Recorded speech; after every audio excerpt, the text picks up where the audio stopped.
जय हिंद साथियों, स्वागत है आपका हमारे YouTube channel Hindi with Shashi में।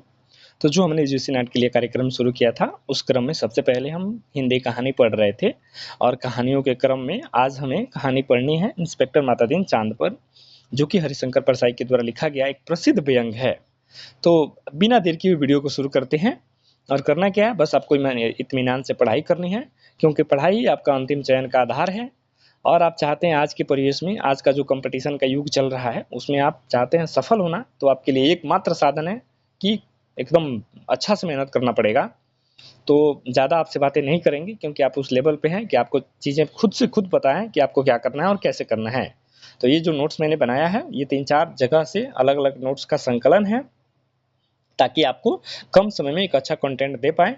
और हम तो कहेंगे कि आप मेरे चैनल को सब्सक्राइब कीजिए और ज़्यादा से ज़्यादा शेयर कीजिए पढ़ने वाले बच्चों के साथ, ताकि मुझे भी कुछ सजेशन मिले और उसके हिसाब से मैं अपने नोट्स को, अपने वीडियो को अपडेट कर सकूं। तो चलिए शुरू करते हैं कहानी को। और कहानी क्या देखेंगे, इंस्पेक्टर मातादीन चांद पर। ये जो 1970 में प्रकाशित हुआ था और इसके राइटर कौन से, हरिशंकर परसाई हैं। यह लोकप्रिय व्यंग मतलब ताना मारना, इस पे जो सामाजिक व्यवस्था है उस पर ताना मारा जा रहा है। पुलिस अत्याचार पर ध्यान आकर्षण है। फैंटेसी शैली पर आधारित है। फैंटेसी होता है ना, जहाँ मनुष्य नहीं पहुंच सकता है, जो नहीं कर सकता है, उस पे आधारित कहानी को फैंटेसी कहते हैं। जैसे इसमें चंद्रदेव के बारे में कुछ ऐसी कहानी है, चंद्रदेव से रिलेटेड वगैरह।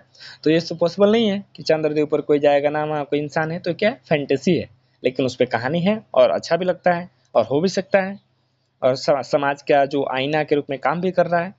तो इस शैली को या ऐसी कहानियों को फैंटेसी शैली कहते हैं।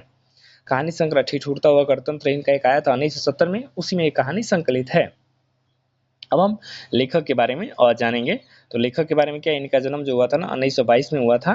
प्रसिद्ध व्यंग्यकार है, होशंगाबाद मध्य प्रदेश में हुआ था। इनकी कहानी संग्रह हंसते हैं रोते हैं, जैसे उनके दिन फिरे, भोला राम का जीव, ये भी हमारे यूनिट 10 जो है ना, यूनिट 10 में ये लगा हुआ है हम लोग के नेट के सिलेबस में, तो इसको भी आगे चल के पढ़ेंगे। उपन्यास क्या है, रानी नागफनी की कहानी है। ज्वाला और जल है। संस्मरण कौन सा है, तिरछी रेखाएं।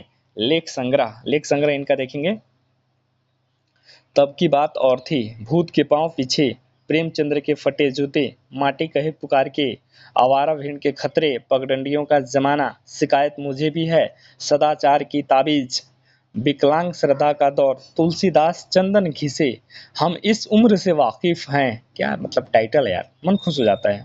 बस की यात्रा। विकलांग श्रद्धा का दौर के लिए परसाई जी को 1982 में साहित्य अकादमी पुरस्कार मिला था। अगला देखेंगे। अगला एक चीज़ यहाँ पे छूट रहा था, उसको चर्चा किए चलूँ। ये जो ठिठुरता हुआ गणतंत्र है ना, उसमें जो कहानी संग्रह में शामिलित अन्य कहानियाँ जो है ना, उसको भी मैंने यहाँ पे नोट्स कर दिया है, क्योंकि ये इम्पोर्टेंट जो है वही मैंने लिखा है। तो इसमें कौन सी कहानी है, ठिठुरता हुआ गणतंत्र में कहानी है।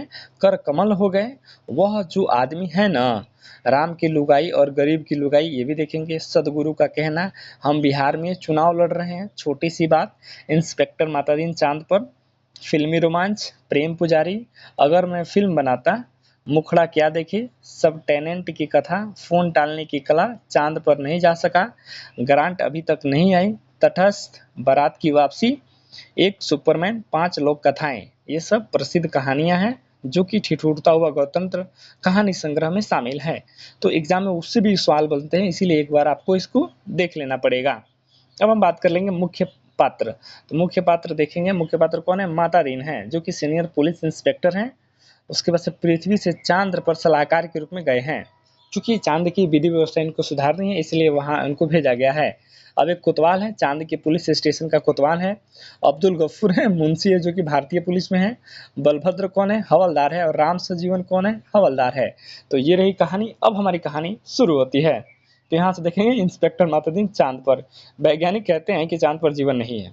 Senior police inspector Matadin department में एमडी साहब कहते हैं, वैज्ञानिक झूठ बोलते हैं हाँ, वहाँ हमारे जैसे ही मनुष्य की आबादी है। विज्ञान ने हमेशा इंस्पेक्टर मातादीन से मात खाई है। फिंगरप्रिंट विशेषज्ञ कहता रहता है, छुरे पर पाए गए निशान मुजरिम की अंगुलियों के नहीं है, मातादीन उसे सजा दिला ही देते हैं।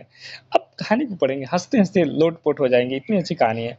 मातादीन कहते हैं कि ये वैज्ञानिक केस का पूरा इन्वेस्टिगेशन नहीं करते, उन्होंने चांद का उजला हिस्सा देखा और कहा, कि वहाँ जीवन नहीं है, मैं चाँद का अंधेरा हिस्सा देख कर आया हूँ, वहाँ मनुष्य जाति है।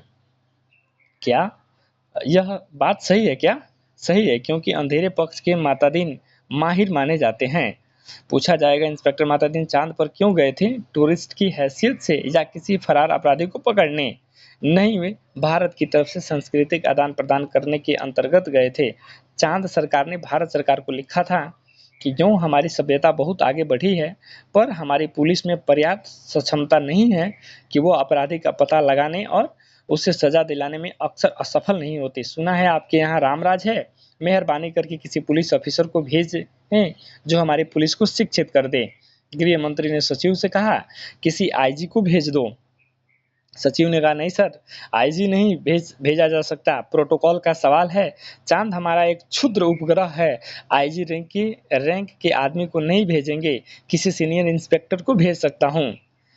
तय किया गया कि हजारों मामलों के investigation officer senior inspector Matadin को भेज दिया जाए।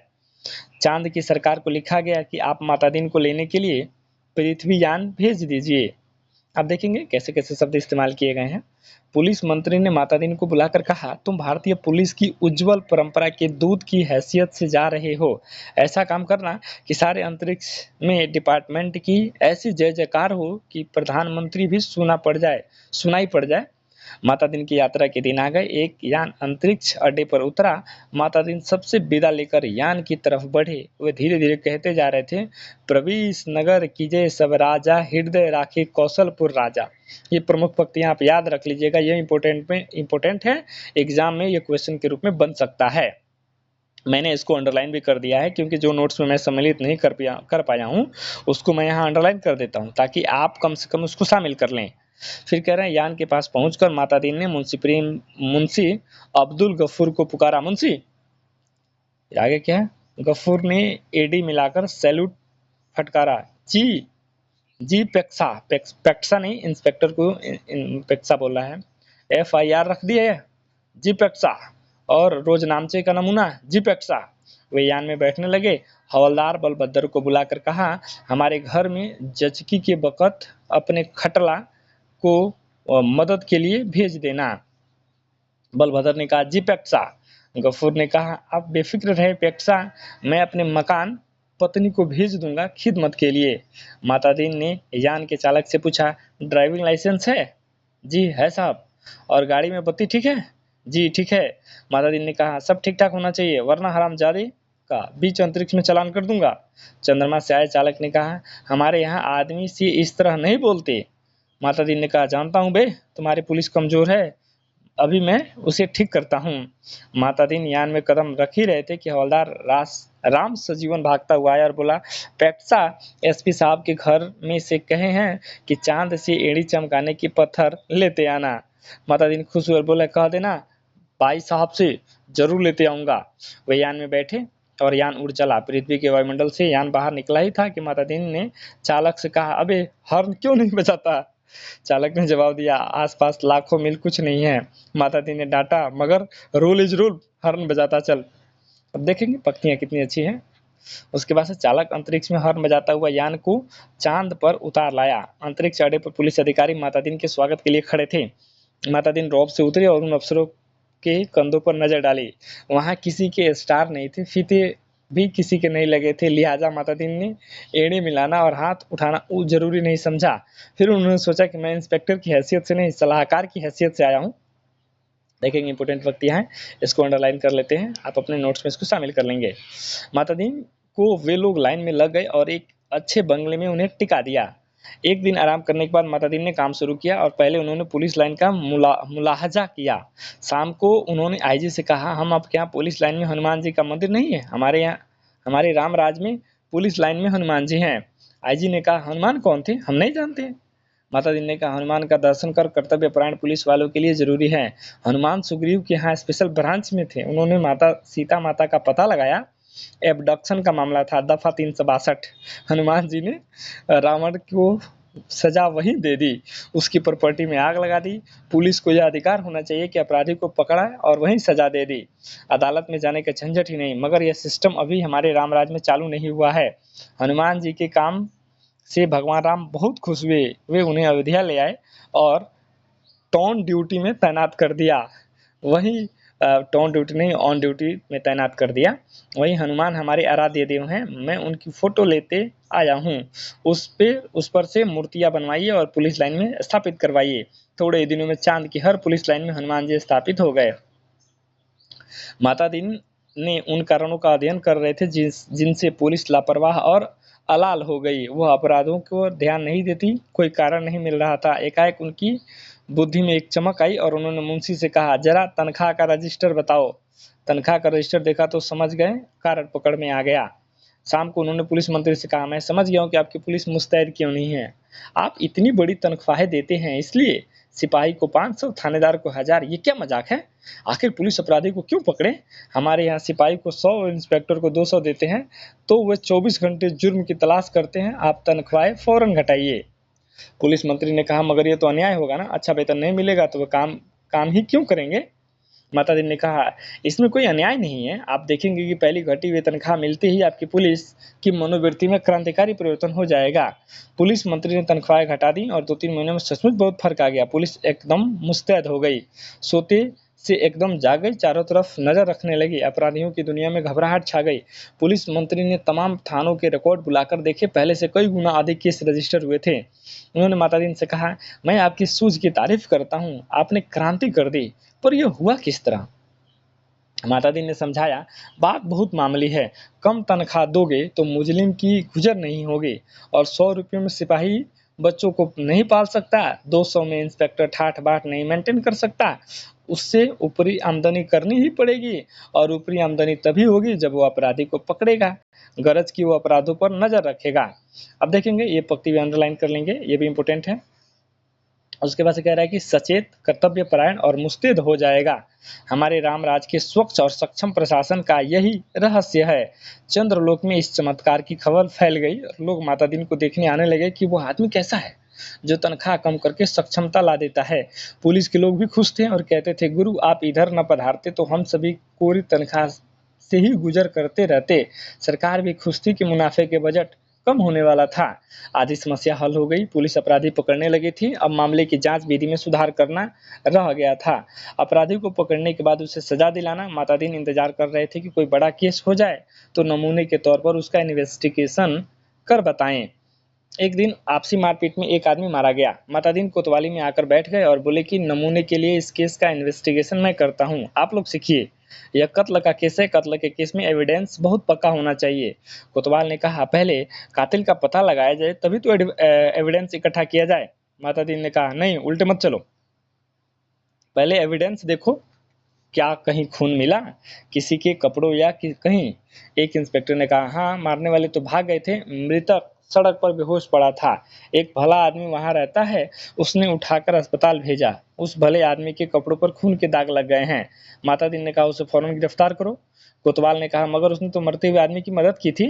माता दी ने कहा, यह सब ठीक है, पर तुम खून के दाग ढूंढने और कहाँ जाओगे? जो एविडेंस मिल रहा है उसे तो कब्जे में करो। वह भला आदमी पकड़कर बुलवा लिया गया। मैंने तो मरते आदमी को अस्पताल भिजवाया था, मेरा क्या कसूर है? चांद की पुलिस उस बात से एकदम प्रभावित हुई। माता दीन प्रभावित नहीं हुए। सारा पुलिस महकमा उत्सुक था कि अब माता दीन क्या तर्क निकालते हैं। माता दीन ने उससे कहा, पर तुम झगड़े की जगह गए क्यों? उसने जवाब दिया, मैं झगड़े की जगह नहीं गया था, मेरा मकान है वहाँ, झगड़ा मेरे मकान के सामने हुआ। फिर माता दी की प्रतिभा की परीक्षा थी, सारा महकमा उत्सुक देख रहा था। माता दी ने कहा, मकान तो ठीक है, पर मैं पूछता हूँ कि झगड़े की जगह जाना ही क्यों? इस तर्क में कोई जवाब नहीं था। वह बार बार कहता, मैं झगड़े की जगह नहीं गया, मेरा वही मकान है। माता दी उससे जवाब देते, सो ठीक है, पर झगड़े की जगह जाना ही क्यों? इस तर्क प्रणाली से पुलिस के लोग बहुत प्रभावित हुए। अब माता दीन जी ने इन्वेस्टिगेशन का सिद्धांत समझाया। देखो, आदमी मारा गया है, ये तो पक्का है, किसी ने उसे जरूर मारा होगा, कोई कातिल है, किसी को सजा होनी ही है। सजा होनी है? पुलिस के लिए यह सवाल इतना महत्व नहीं रखता जितना यह सवाल कि जुर्म किस पर साबित हो सकता है या किस पर साबित होना चाहिए। कत्ल हुआ है तो किसी मनुष्य को सजा होगी ही, मारने वाले की ही होती है या बेकसूर को? आपने सोचने की बात नहीं, मनुष्य सब बराबर हैं, सब में उसी परमात्मा का अंश है, हम भेदभाव नहीं करते। यह पुलिस का मानवतावाद है। दूसरा सवाल है कि किस पर जुर्म साबित होना चाहिए। इसका निर्णय इन बातों से होगा, क्या वो आदमी पुलिस के रास्ते में आता है, क्या उसे सजा दिलाने से ऊपर के लोग खुश होंगे। माता दीन को बताया गया कि वो आदमी भला है और पर पुलिस अन्याय करे तो विरोध करता है। जहाँ तक ऊपर के लोगों का सवाल है, वो वर्तमान सरकार का विरोधी राजनीति वाला है। माता दी ने टेबल ठोक कर कहा, फर्स्ट क्लास केस, पक्का एविडेंस और ऊपर का सपोर्ट। एक इंस्पेक्टर ने कहा, पर हमारे गले ये बात नहीं उतरती, एक निरपराध भले आदमी को सजा दिलाई जाए। माता दी ने समझाया, देखो मैं समझा चुका हूँ कि सब में ईश्वर का अंश है, सजा इसे ही या कातिल को फांसी तो चढ़ेगा ईश्वर ही ना। फिर तुम्हारे कपड़ों पर खून मिल रहा है, इसे छोड़कर तुम कहाँ खून ढूंढते फिरोगे? तुम तो भरो एफआईआर। माता दीन जी ने एफआईआर भरवा दी, बखत जरूरी के लिए खाली जगह छुड़वा दी। दूसरे दिन पुलिस कोतवाल ने कहा, गुरुदेव हमारी तो बड़ी आफत है, तमाम भले आदमी आते हैं और कहते हैं उस बेचारे बेकसूर को क्यों फंसा रहे हो? ऐसा तो चंद्रलोक में कभी नहीं हुआ। बताइए हम क्या जवाब दें? हम तो बहुत शर्मिंदा हैं। माता दी ने कोतवाल से कहा, घबराओ मत, शुरू शुरू में इस काम को आदमी आदमी को शर्म आती है, अगर तुम्हें बेकसूर को छोड़ने में शर्म आएगी, हर चीज का जवाब है। अब आपके पास जो आए हैं उससे कह दो, हम जानते हैं कि वो निर्दोष है, पर हम क्या करें, यह सब ऊपर से हो रहा है। कोतवाल ने कहा, तब वो एसपी के पास जाएंगे। माता दीन बोले, एसपी भी कह दें कि ऊपर से हो रहा है, तब वे आईजी के पास शिकायत करेंगे। आईजी ये भी कह दे कि सब ऊपर से हो रहा है, तब वे पुलिस महामंत्री के पास पहुंचेंगे। पुलिस मंत्री भी कहेंगे, भैया मैं क्या करूं, यह ऊपर से हो रहा है। तब वे प्रधानमंत्री के पास जाएंगे। प्रधानमंत्री भी कहें कि मैं जानता हूं वो निर्दोष है, पर यह ऊपर से हो रहा है। कोतवाल ने कहा, तब बे? माता दीन ने कहा, तब क्या? तब वे किसके पास जाएंगे? भगवान के पास ना। मगर भगवान से पूछकर कौन लौट सका है? कोतवाल चुप रह गया और इस महान प्रतिभा से चमत्कृत था। माता दीन ने कहा, एक मुहावरा ऊपर से हो रहा है हमारे देश में 25 सालों से सरकार को बचा रहा है, तुम इसे सीख लो। केस की तैयारी होने लगी। माता दीन ने कहा, अब 4-6 चश्मदीद गवाह लाओ। कोतवाल, चश्मदीद गवाह कैसे मिलेंगे जब किसी ने उसे मारते देखा ही नहीं? तो चश्मदीद गवाह कोई कैसे होगा? माता दी ने सिर ठोक लिया, किन बेवकूफ़ों के बीच फंसा दिया। गवर्नमेंट ने तो इन्हें ABCD भी नहीं आती। झलाक कर कहा, चश्मदीद गवाह किसे कहते हैं जानते हो? चश्मदीद गवाह वह नहीं है जो देखे, बल्कि वह है जो कहे कि मैंने देखा। कोतवाल ने कहा, ऐसा कोई क्यों कहेगा? माता दी ने कहा, कहेगा? समझ में नहीं आता, कैसा डिपार्टमेंट चलाते हो? अरे चश्मदीद गवाहों की लिस्ट पुलिस के पास पहले से ही रहती है, जहां जरूरत हुई उन्हें चश्मदीद बना दिया। हमारे यहाँ ऐसे आदमी हैं जो कि साल में 300-400 वारदातों के चश्मदीद गवाह होते हैं। हमारी अदालतें भी मान लेती हैं कि इस आदमी से में कोई दैवी शक्ति है, जिसे जान लेता है कि अमुक जगह वारदात होने वाली है और वहां पहले से पहुंच जाता है। आगे देखेंगे। मैं तुम्हें चश्मदीद गवाह बनाकर देता हूँ। 8-10 उठाईगिरी को बुलाओ जो चोरी, मारपीट, गुंडागर्दी करते हों, जुआ खिलाते हों या शराब उतारते हों। दूसरे दिन शहर के 8-10 नवरत्न कोतवाली में हाजिर थे। उन्हें देखकर माता दीन गदगद हो गए। बहुत दिन हो गए थे ऐसे लोगों को देखे, बड़ा सुना सुना लग रहा था। माता दीन का प्रेम उमड़ पड़ा और उनसे कहा, तुम लोगों ने उस आदमी को लाठी से मारते देखा था ना? वे बोले, नहीं नहीं देखा साहब, हम वहाँ थे ही नहीं। माता दीन जानते थे कि यह पहला मौका है। फिर उन्होंने कहा, वहां नहीं थे? ये मैंने माना, पर लाठी मारते देखा तो था। उन लोगों को लगा कि यह पागल आदमी है, तभी ऐसी उटपटांग बातें कहता है। वे हंसने लगे। माता दीन ने कहा, हंसो मत, जवाब दो। वे बोले, जब थे ही नहीं तो देखा कैसे? तो कैसे देखा? माता दीन ने घुरा कर कहा, देखो कैसे देखा सो बताता हूँ। तुम लोग जो काम करते हो सब इधर दर्ज हैं। अगर एक को कम से कम 10 साल जेल में डाला जा सकता है, तुम ये आगे भी करना चाहते हो या जेल जाना चाहते हो? वे घबरा कर बोले, साहब हम जेल नहीं जाना चाहते। माता दीन ने कहा, ठीक, तो तुमने उस आदमी को लाठी मारते देखा है ना? वे बोले, देखा साहब। वो आदमी घर से निकला और जो लाठी मारना शुरू किया, वो बेचारे बेहोश होकर सड़क पर गिर पड़ा। माता दीन ने कहा, ठीक है, आगे भी ऐसी वारदातें देखोगे? वे बोले, साहब जो आप कहोगे सो देखेंगे। कोतवाल इस चमत्कार से थोड़ी देर बेहोश हो गया। होश आया तो माता दीन के चरणों पर गिर पड़ा। माता दीन ने कहा, हटो, काम करने दो। कोतवाल पाँव से लिपट गया, कहने लगा, मैं जीवन भर इन श्री चरणों में पड़ा रहना चाहता हूँ। माता दीन ने आगे की सारी कार्यप्रणाली तय कर दी। FIR बदलना, बीच पन्ने में पन्ने डालना, रोज नामचा बदलना, गवाहों को तोड़ना, सब सिखा दिया। उस आदमी को 20 साल की सजा हो गई। चांद की पुलिस शिक्षित हो चुकी थी, धड़ाधड़ केस बनने लगे, सजा होने लगी। चांद की सरकार बहुत खुश थी। पुलिस की ऐसी मुस्तैदी भारत सरकार के सहयोग का नतीजा था। चांद की संसद ने एक धन्यवाद प्रस्ताव पास किया। एक दिन माता दीन जी की सार्वजनिक अभिनंदन किया गया। वे फूलों से लदे खुली जीप पर बैठे थे। आसपास जय जयकार करते हजारों लोग वे हाथ जोड़कर अपने गृह मंत्री के स्टाइल में जवाब दे रहे थे। जिंदगी में पहली बार ऐसा कर रहे थे, इसलिए थोड़ा अटपटा लग रहा था। 26 साल पहले पुलिस में भर्ती होते वक्त किसी ने सोचा ना था कि एक दिन दूसरे लोक में उनका ऐसा अभिनंदन होगा। वे पछताए, अच्छा होता कि इस मौके के लिए कुर्ता, टोपी और धोती ले आते। आगे पढ़ेंगे। उसके बाद से भारत की पुलिस महामंत्री टेलीविजन पर बैठे हुए सारे दृश्य देख रहे थे और कुछ महीने निकल गए। एक चांद की संसद में विशेष तूफान खड़ा हुआ। गुप्त अधिवेशन था, इसलिए रिपोर्ट प्रकाशित नहीं हुई, पर संसद की दीवारों से टकराकर कुछ शब्द बाहर आ गए। सदस्य गुस्से से चिल्ला रहे थे, कोई बीमार बाप का इलाज नहीं कराता, डूबते बच्चों को कोई नहीं बचाता, जलते मकान की आग कोई नहीं बुझाता, आदमी जानवर से बदतर हो गया है, सरकार फौरन इस्तीफा दे। दूसरे दिन चांद के प्रधानमंत्री ने माता दीन को बुलाया। माता दीन ने देखा कि वो एकदम बूढ़े हो गए थे। लगा एक ही रात से सोए नहीं हैं।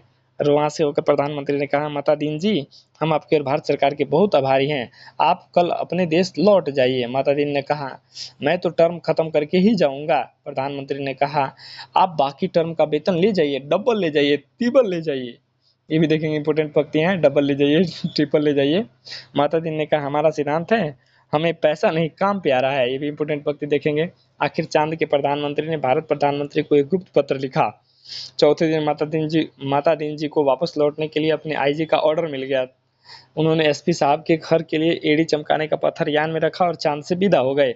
उन्हें जाते हुए देख पुलिस वाले रो पड़े। बहुत अरसे तक एक रहस्य बना रहा कि आखिर चांद में ऐसा क्या हो गया कि माता दीन जी को इस तरह एकदम लौटना पड़ा।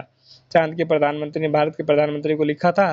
वह दिन एक दिन वह पत्र खुल ही गया। उसमें लिखा था, इंस्पेक्टर माता दीन की सेवाएं हमें प्रदान करने के लिए अनेक धन्यवाद, पर अब आप उन्हें फौरन बुला लें। हम भारत के मित्र देश समझते थे, पर आपने हमारे साथ शत्रुवत व्यवहार किया है। हम भोले भाले लोगों से आपने विश्वासघात किया है। आपके माता दीन ने हमारी पुलिस को जैसा कर दिया है, उसके नतीजे ये हुए। कोई आदमी किसी को मरते हुए आदमी के पास नहीं जाता, इस डर से कि वह कत्ल के मामले में फंसा दिया जाएगा। बेटा बीमार बाप की सेवा नहीं करता, वह डरता है कि बाप मर गया तो उसे कहीं हत्या के आरोप न लगा दिया जाए। घर जलते रहते हैं, कोई बुझाने नहीं जाता, डरता है कि उस पर आग लगाने के जुर्म कायम न कर दिया जाए। बच्चे नदी में डूब रहे हैं और उन्हें कोई नहीं बचाता, इस डर से कि उस पर बच्चों को डुबाने का आरोप न लग जाए। सारे मानवीय संबंध समाप्त हो रहे हैं। माता दीन जी ने हमारी आधी संस्कृति नष्ट कर दी है। अगर वे यहाँ रहे तो पूरी संस्कृति नष्ट कर देंगे। उन्हें फौरन राम राज्य में बुला लिया जाए। तो ये आप देखेंगे प्रमुख पंक्तियाँ थी, सॉरी कहानी था, पंक्तियाँ जो भी है वो था। अब हमारी कहानी होती है ख़त्म। अब यहाँ से थोड़ा सा हम देख लेंगे अन्य नोट्स के द्वारा कि उसमें क्या क्या इंपॉर्टेंट है। अब आप यहाँ से देख लेंगे, ठिठुरता व गणतंत्र में प्रमुख कौन सी कहानियाँ हैं। यहाँ मैंने ऑलरेडी इस नोट्स में भी मेंशन किया हुआ है, तो कितना इंपॉर्टेंट है आपके लिए आइडिया लगा लीजिएगा खुद से। अब यहाँ देखेंगे वो कहानी ही है। पात्र देख लेंगे, पात्र ऊपर मैंने बात किया ही था। कथासार देख लेंगे, कथासार इंपॉर्टेंट है। तो इस कथासार में आप देखेंगे कि भारतीय पुलिस व्यवस्था की कार्यशैली पर व्यंग है, भ्रष्ट पुलिस व्यवस्था पर व्यंग है, निर्दोष को दोषी करार देने पर व्यंग है, पुलिस द्वारा विज्ञान एवं वैज्ञानिकों को नकारने पर व्यंग है, चांद के काल्पनिक चित्रण द्वारा भारतीय पुलिस एवं व्यवस्था पर व्यंग है। अगला क्या है, हम क्या करें ऊपर से हो रहा है। इस कथन द्वारा भारतीय पुलिस व्यवस्था के ऊपर प्रभावशाली व्यंग किया गया है। तो ये कहने वाली बात नहीं है, क्योंकि आप भी देखते होंगे, आप अपने अगल बगल की जो पुलिस व्यवस्था है उसका और जो ये कहानी में लिखा गया उसमें 100% मैच करता है। तो ये होता है ना कि जो प्रत्यक्ष देखा उसके लिए प्रमाण की जरूरत क्या है। तो ये सेम चीजें हैं। वे भारत की तरफ से सांस्कृतिक आदान प्रदान के अंतर्गत गए थे। चांद सरकार ने भारत सरकार को लिखा था, यूं हमारी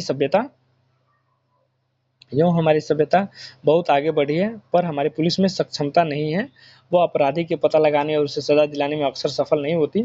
सुना है आपके यहाँ रामराज है, मेहरबानी करके किसी पुलिस अफसर को भेजें जो हमारी पुलिस को शिक्षित कर दे। सब ठीक ठाक होना चाहिए, वरना हरामजादी के बीच अंतरिक्ष में चालान कर दूंगा। ये प्रमुख पंक्ति आप देख सकते हैं। हो सकता है कि ये पंक्तियाँ एग्जाम में पूछ ली जाए। उसके बाद से अगला कि आदमी मारा गया है तो ये पक्का है किसी ने उसे जरूर मारा होगा, कोई कातिल होगा, किसी को तो सजा होनी चाहिए। सवाल ये है कि सजा किसको होनी है। पुलिस के लिए यह सवाल इतना महत्व नहीं रखता जितना यह सवाल कि जुर्म किस पर साबित हो सकता है। या किस पर साबित होना चाहिए? कत्ल हुआ है तो किसी मनुष्य का, मनुष्य को सजा होगी, मारने वाले को होती है या बेकसूर को। यह अपने सोचने की बात नहीं, मनुष्य सब बराबर हैं, सब में उसी परमात्मा का अंश है, हम भेदभाव नहीं करते। यह पुलिस का मानवतावाद है। दूसरा सवाल यह है कि जुर्म साबित होना चाहिए, इसका निर्णय इस बात से होगा क्या वह आदमी पुलिस के रास्ते आता है? क्या उसे सजा दिलाने से ऊपर के लोग खुश होंगे? एक मुहावरा ऊपर से हो रहा था हमारे देश में, 25 सालों से सरकारों को बचा रहा है, तुम इसे सीख लो। अब देखेंगे ये इंपॉर्टेंट पंक्तियां थी और इस कहानी की। अब आगे देखेंगे, आगे जो अगली कहानी है वो हम पढ़ेंगे और मिलेंगे अगली वीडियो में। तब तक के लिए धन्यवाद।